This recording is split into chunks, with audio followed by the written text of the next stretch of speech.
ఒక మండల magistrate MRO స్థాయిలో ఉన్న ఒక అధికారి మరి నగరం నడిపడ్డది కూడా మధురవాడ లాంటి ప్రాంతంలో ఎప్పుడూ జనసమ్మర్దం ఉండేది. నగరంలో చాలా రద్దీగా ఉండే కోడళ్ళ ప్రాంతం అది.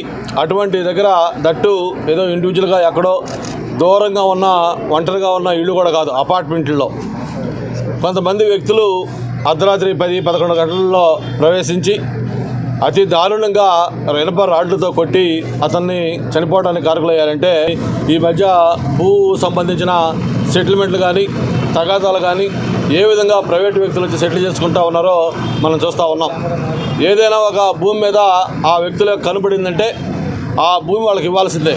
వీళ్ళకి ఇష్టం ఉన్నా లేకపోయినా, వీళ్ళకి అమ్మాల్సిన అవసరం లేకపోయినా సరే ఆ వ్యక్తులకు కానీ ఆ భూమి నచ్చిందంటే అది వాళ్ళు చెప్పిన రేటుకి ఆ భూమిని వాళ్ళకి ఇవ్వకపోతే అందులో భాగంగానే ఈరోజు ఈ భూ మాఫియా కింద ఈ ఎంఆర్ఓ గారి యొక్క మట కూడా